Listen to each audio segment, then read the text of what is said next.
Hey everybody, Desert Rambler here at the beautiful Panamint Dunes in Death Valley, California.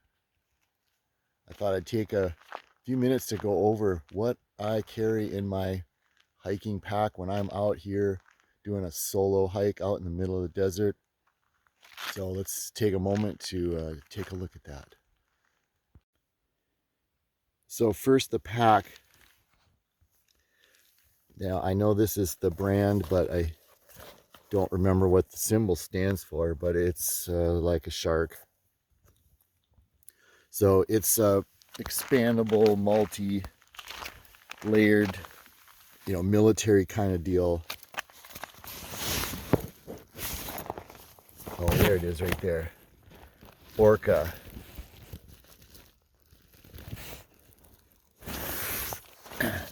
And I chose this pack specifically for one purpose, which is to carry a water jug.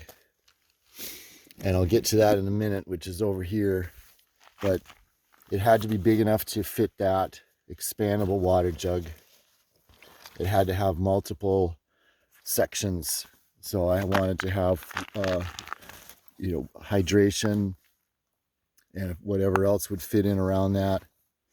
I wanted to have a middle section for all the larger things, and then some little smaller pouches with interior zippered areas to put your smaller things in, just so that you don't have this big jumble of stuff in one big opening.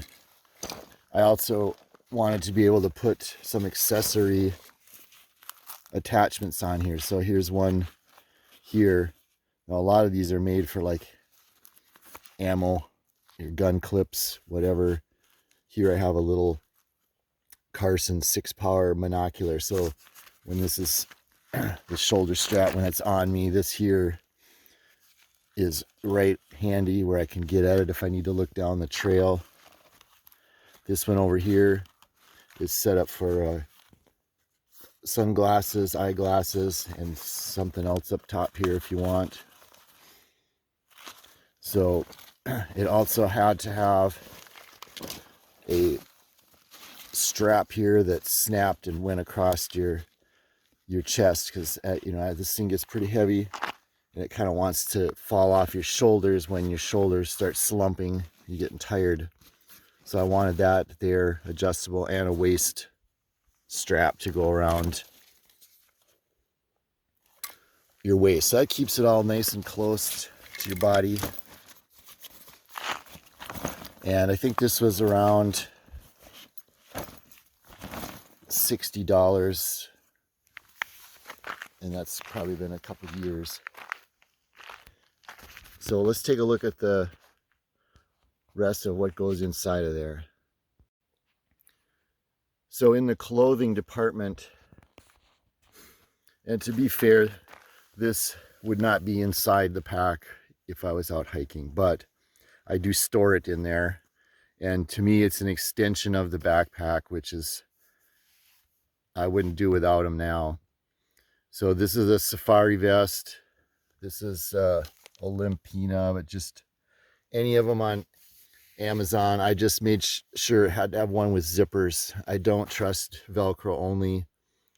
You got stuff in there that's too important to have a cheap Velcro just rip open and your stuff's falling out. It does have some Velcro, but the zippers to me are much more important. It has interior zippered areas. So what I'll do is I will put my cell phone and maybe a small camera. It's really handy to have right close by. And then on the inside, I'll put my car keys. And then I put a backup set of car keys in the pack. So I would not do without a safari vest.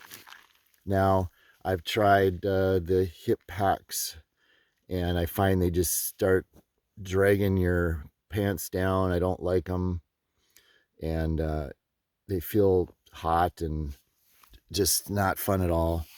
I've done other types of clothing, but this just seems to work the best for all that handy stuff you just want right there. You know, glasses can go here. You can put a small binoculars, and I think they kind of look cool. So moving on, I have just a regular bandana, also a balaclava. So this gives you your eye opening here, and you can pull this up to keep, you know, dust. It's also a UV, so really it would be handy to have this anywhere, not just the desert, but just keeps that sun off. I have a pair of rubber and fabric gloves. There's a lot of times you need to do something like, you know, move some rocks or move branches, or you're just exploring around, and there's all kinds of pokey things out here. These are sand gators. That was the bag. So hiking the dunes, there's nothing worse than getting sand down into your shoes, even if you have high boots, which I use. It's just inevitable. Sand gets down in there, and it's a real pain to have to unlace, get the sand out, and you never fully get it out of your socks. So when you get onto the dunes, these gaiters, which are actually sold as snow gaiters, but another Amazon type of brand. All right, hydration. So I'm going to do a whole separate video on hydration, so I don't want it to get lost here in this backpack video. But again, the pack was purchased to hold this Coghlan's 2-gallon expandable water carrier. It's spelled COGHLAN''S. And this came about after trying probably 3 or 4 different methods to carry enough water. I tried the hydration packs with the hose, which this is set up for. I've carried water bottles. I've put 1-gallon water jugs you get at the grocery store in there, and just nothing seemed to work great. The hydration packs, I with the hose, what I found is you don't drink enough water with them. The water doesn't taste good. You wind up getting the water warm, and then when you suck through that hose, it's very easy to aspirate water into your lungs. And I went on a hike that was pretty strenuous. I had I think it was around 2-liter hydration pack, and when I left for the hike, I started, you know, sucking on that hose, and took a little bit every few minutes, and thought I was doing pretty good. Got back from the hike, and I thought I did pretty good on water, but I wasn't feeling that great. And I pulled the hydration pack out, which was, like I say, I think 2 liters. And it was down about 4 inches from the top of the bladder. And I was shocked. I thought I was doing really good, but there's no way to judge how much water you're taking in, and how much you take in out here is very important to know, because your body has limitations as to how much it can absorb, but you got to be right at that top number to give yourself the best chance to survive. So I discovered these. It stores completely flat, and then based on how far you're going, I mean, this is your gas tank. So a short hike, I may not even take it, and I'll put, you know, 1 or 2 water bottles in there or a hydro flask. But on the long hikes, this gets filled and it expands and it fits just perfectly right inside there. And as you use it, it shrinks back down, so your pack gets smaller and smaller. It's a win-win. So again, I'll do another video on hydration, but moving on, this is a one of those cooling towels. Actually, I got this as a gift from my mom, and this works really great. So you have to be careful with it because it does take water that you're using for hydration. So you got to kind of weigh out, like, is it better to have the water in me or on me? And I would deploy this while I was driving in the Jeep. I don't have air conditioning. It actually has it, but it's not hooked up. It won't do anything.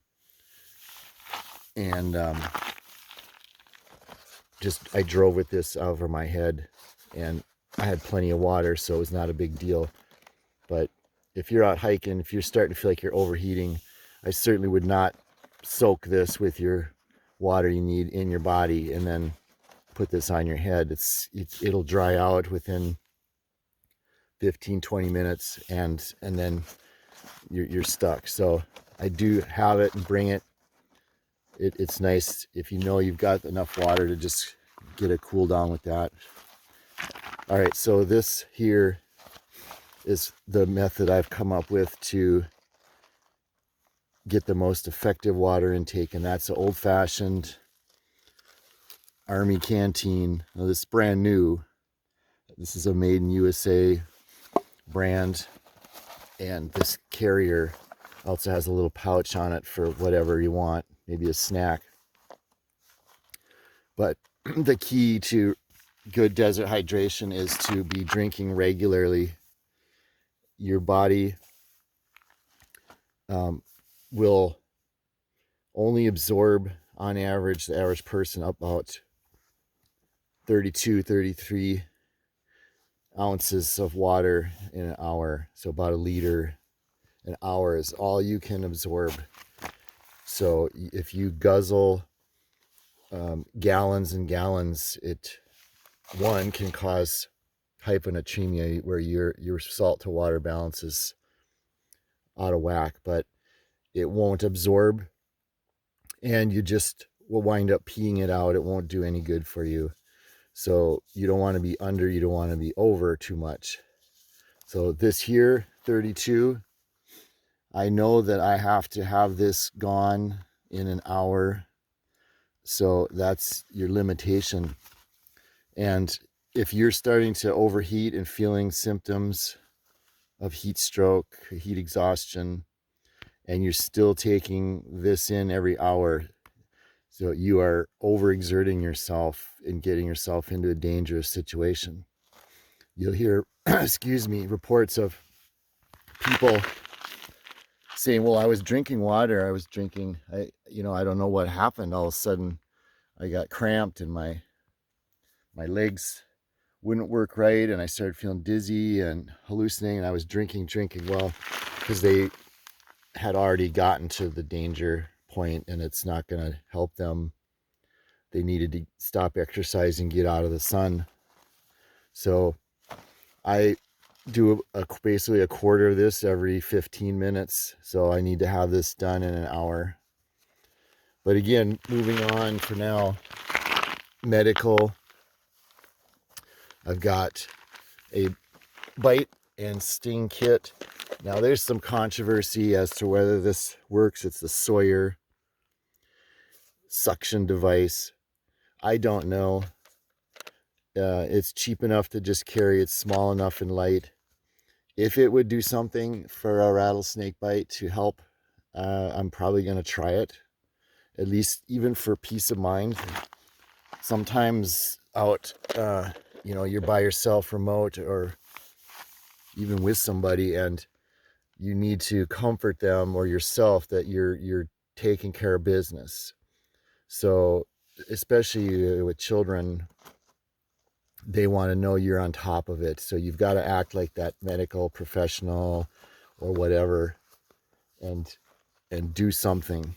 And that may be something. It can. Some people say that it works. Others say no, you shouldn't mess around. Small toilet paper with the cardboard out of it. So you got to keep things as light as possible and compact. So just pull some toilet paper off for your cat holes. I've got small first aid kit here. These are dust masks. So in addition to, bandana, balaclava, if you're in a really dusty situation, one of these could help you out. Also, if you do wind up having to go inside of a remote cabin you found, either for you're just curious to look around or you're trying to rescue yourself, a lot of those cabins out here can have rodents that have hantavirus. So it's not really recommended to stay in them, but a lot of people do. I like to go in them and look around with a mask. All right, so moving on here to a pretty new addition to the pack. And this is the Zoleo satellite communicator.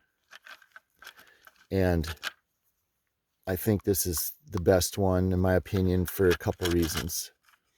The unit itself is inexpensive. I think it's around $150. And the technology is really unique. It uses 3 different ways to find a signal to get you assistance. It starts looking for a cell phone signal.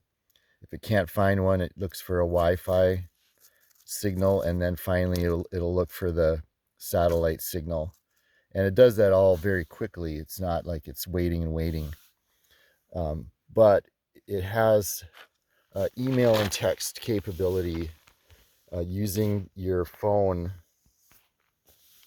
it links to here, and then you can actually text or email folks that you have on your list, or you can pull off of your contacts. So the very first time I had this, it basically helped save the day when my Jeep caught fire in the engine bay and outside of service and in the middle of nowhere by Eureka Dunes in the north of Death Valley.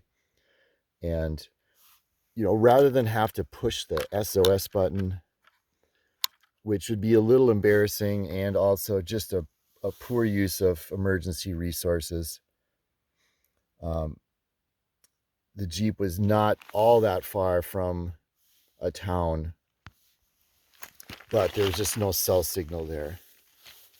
And, eventually someone would have come along, and in fact, they actually did. And I was with a friend at the time, and he wound up riding back to town with that guy. But I had been using this prior to get a message out that help was needed.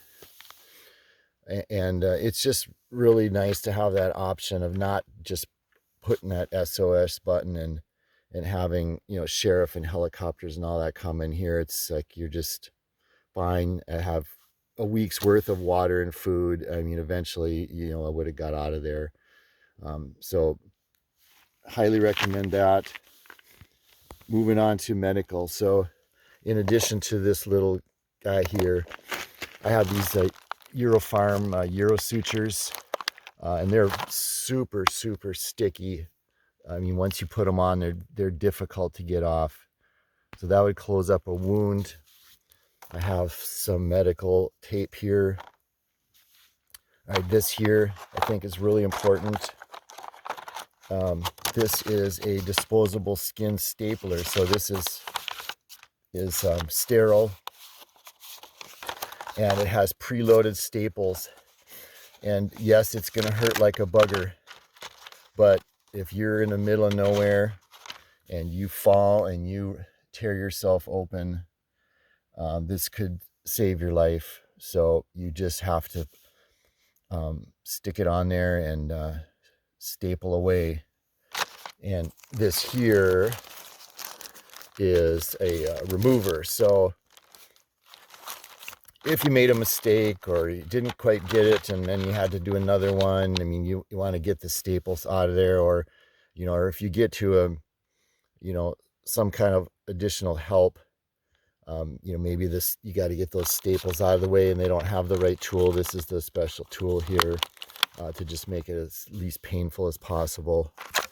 Also have instant stop wound seal. I think this is really important to have.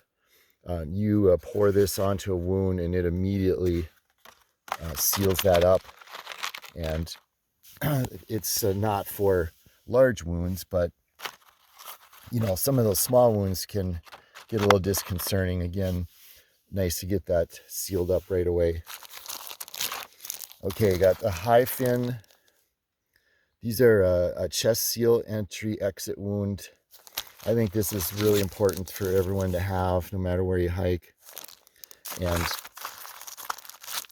if you fall, which is common, and especially for you folks that are out hiking in the woods where there's lots of branches poking up out of the ground and stuff. But even around here, you know, a lot of what you would fall on out here could be rusty metal rods and things. If you're out looking around some of these old mines out here, you fall and puncture your chest or anywhere. I mean, these save lives. So if you carry 2 of them, I think they're around $15 each, maybe a little more each, but well worth it. And you slap this over that chest wound, that's gonna save, it's gonna possibly save your life. It's gonna give you a fighting chance. So if you didn't have that and you just had a gaping chest wound, you don't have a very long time. So lots of stories about how these saved people's lives if you look that up. And the last medical thing here, so thermometer. Again, I'll do a video that's related to hydration and heat exhaustion, all that, but carry a thermometer.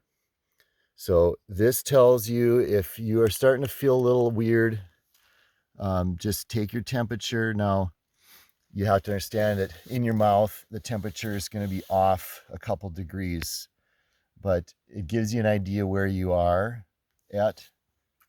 And if you start seeing yourself getting close to fever temperature, you know, you're like at, you know, 101, 102, and your hydration is good, you're doing your water jug, but you're just, things are not going well and your temperature's going up, you need to immediately start finding shade. You need to start finding a way to cool down.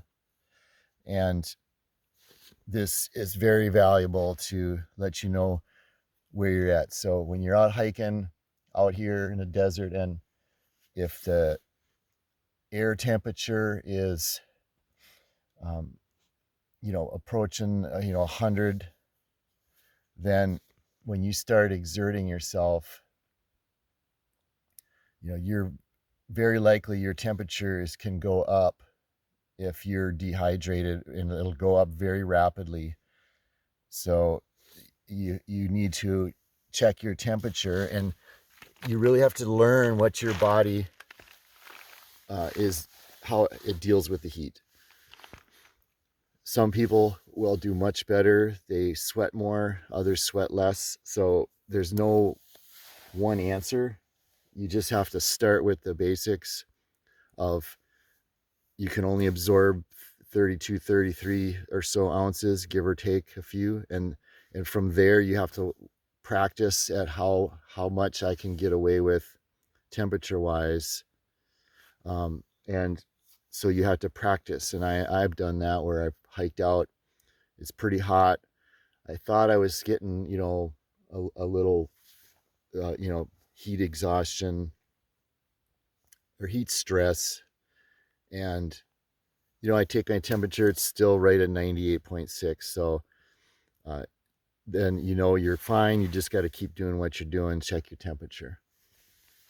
Okay, moving on to tools. So I've got a tool here, the little shovel, and you can use this for your cat holes. And it's got, a little handle that flips up here.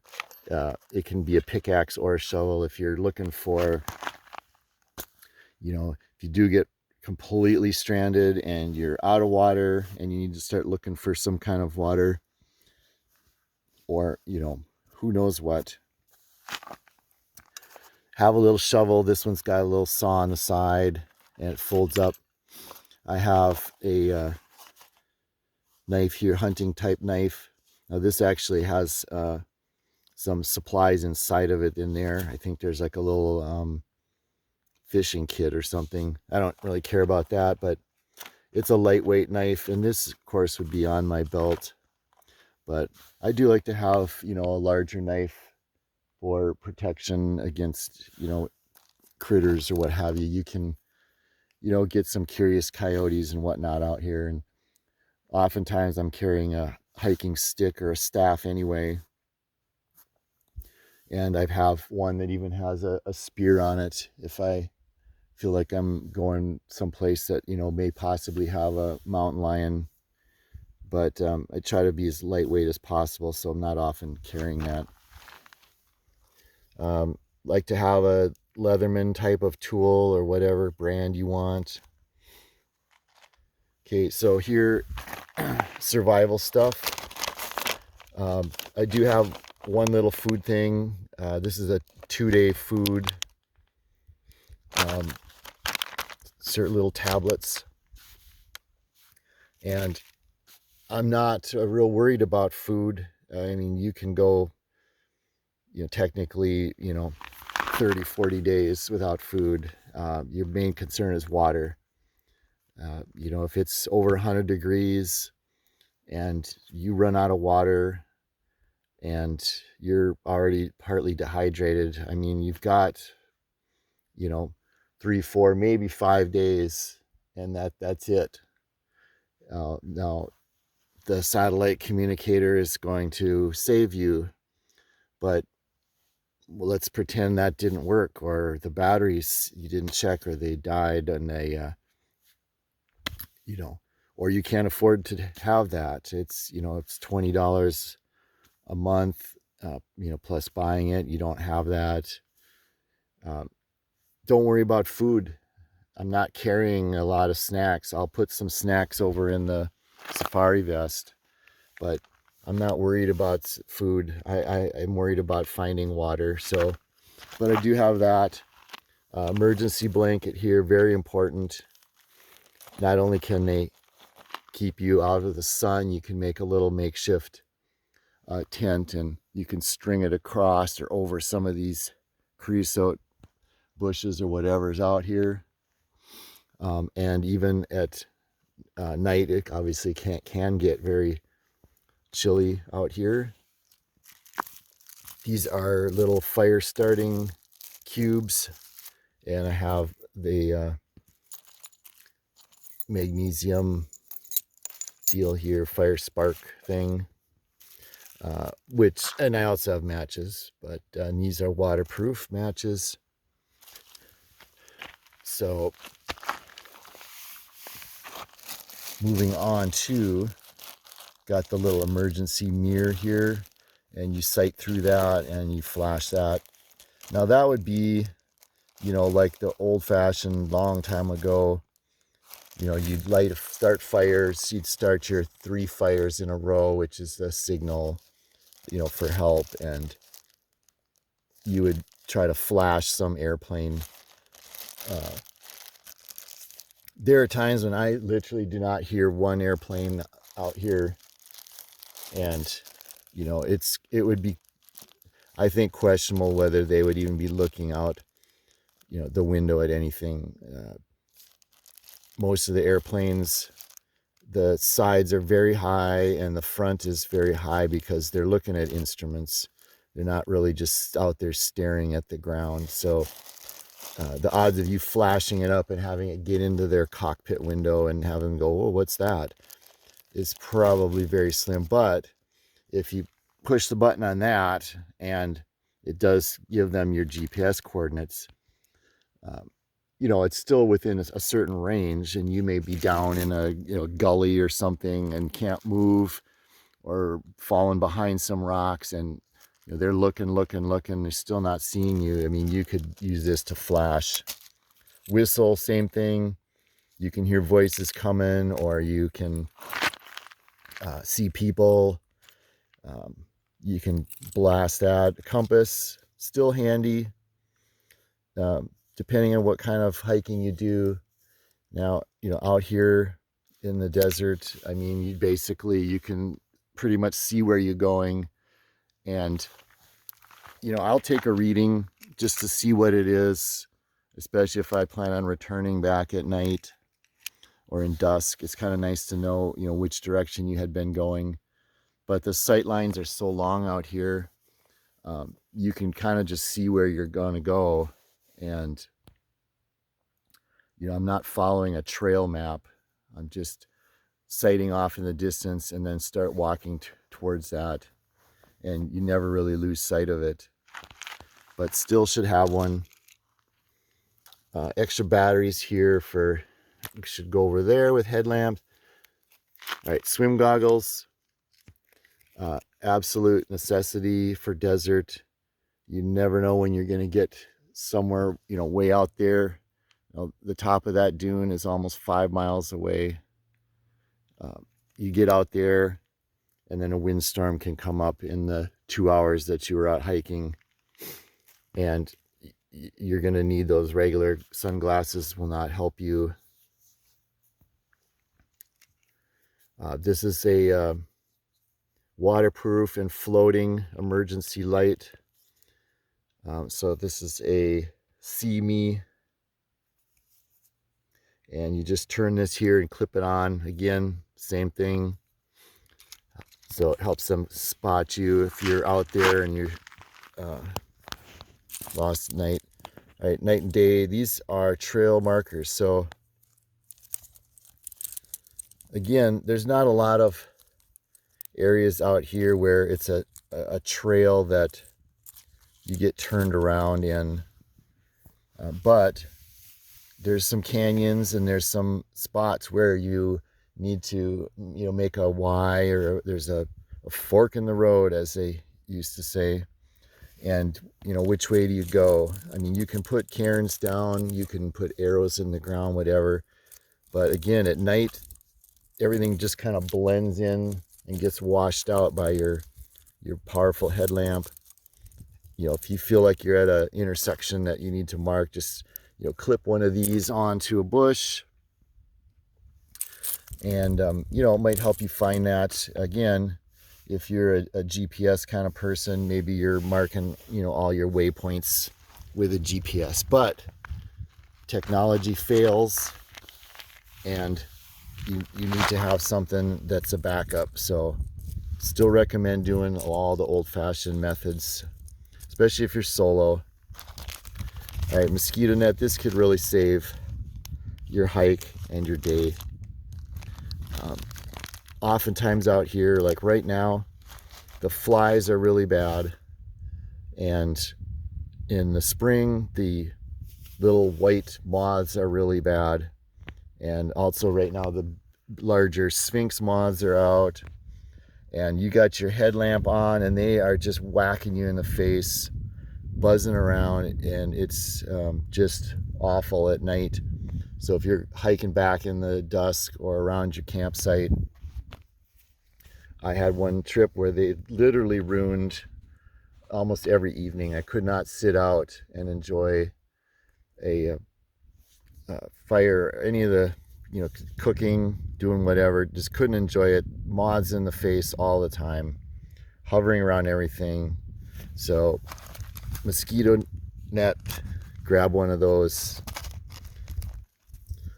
Little paracord thing here, just, you know, if you need paracord, but you can put that on your wrist or in your backpack. Don't bother with the compass. It does have a little whistle on the side, but I would use this one. And headlamps, so just a couple different options. Something like this by Coast, these are pretty good, and it's got a focusable beam. Extra batteries again in the backpack. If I'm starting off in the evening, I'll just put this on my head right away. But for the larger night hikes, I use this Crazy Fire, and it's got the remote batteries that go behind your head and the strap over the top of your head. Just much more comfortable than these, which you have to get tight enough to squeeze around your head. This is adjustable here, on off on the top, and it's got a focusable beam. Very, very powerful. And lastly, in the lighting department, I've got at night I walk with the UV light and just, scan out ahead. Make sure you're not stepping on any giant scorpions. And I'll scan that kind of 3, 4, 5 feet out in front of me with this aiming off in the distance. So just check every so often. Scorpions are not a huge worry, but you don't want to be stepping through a big nest of them or a bunch that are just out doing their thing. So one thing that is, I would maybe optional carry, Life Straw. Now, depending on where I'm going, this is pretty large for a pack, and I don't want it to get broken. But going out here to Panamint Dunes, I know there's no chance to really have any use for this. Maybe you'd be able to find water if you dug down in a depression, and maybe it would collect enough overnight and fill up, but the odds are slim here. There's other areas of the park, and again, I'm particularly talking about Death Valley, but other parts of the desert where you're hiking, that there are some water and springs, and then I would throw that in there as a backup. But I will leave it out if it's just a dry open area. And again, it always comes back to, you're going to push the button on the Zoleo, but keep in mind that even pushing that could take them, who knows how long, 4, 6, 8 hours longer, if they can't seem to get a signal, or they lost track of where you were. You never know what could go wrong. Plus, when you get dehydrated and you start going into heat exhaustion, heat stroke, you can get delirious and start hallucinating, and you can get kind of crazy, and you can make bad choices that this isn't going to help you. So you still need to have good backup plans, use the traditional methods. So if you were, feeling really, really ill, you're out of water, you still push the button, but heat stroke can kill you in 15 minutes. If you're that far gone, you are not going to make it. They're not going to get to you in 15 minutes pushing that button. It's going to be half a day or all day. It's hard to say. They could be tied up doing other rescues. You could be in a really rough area to get to. You still need to be doing something for hydration. So if you were near some springs, obviously you would just start drinking. You wouldn't bother to worry about whether it was filtered. But ideally, you would have something like this to keep you going. And on top of dehydration, heat stroke, heat exhaustion, you don't need to be getting sick with giardia and other nasty bacteria. So that's kind of the overview of what would be in that pack. And some of this may apply to other hiking areas of the world, forests, what have you. But in general, set up for desert traveling. And once it's all in there, the pack's fairly heavy. The water is the kicker there. But I've got a gallon in there right now, and by the time all this is in there, I'm sure this pack is probably around 25, 30 pounds total. So it could be worse, but you got to have it. I think this is the bare necessities here. If anything I would leave out ever, it would probably be the cooling towel, but it folds up and fits in there just fine. And I would possibly have a different shovel. Sometimes I use a Coghlan's plastic shovel, and I don't carry this. This is fairly heavy. This would be on my belt, that would be on my belt, and those would be on my head. So really nothing here I would get rid of. So I hope you enjoyed taking a look at that pack. So thanks for hanging in there to the end. I know it was pretty long, but I just wanted to let you know what was in that pack. And if there's anything that you can think of that, hey, you should have that in there, something that I really enjoy using, comment below. Let me know what you guys use. If you see something there I should get rid of and replace with a different item, be happy to hear what you guys experience and use out there. So from Death Valley, Desert Rambler here, and I hope to see you on the next video. Take care.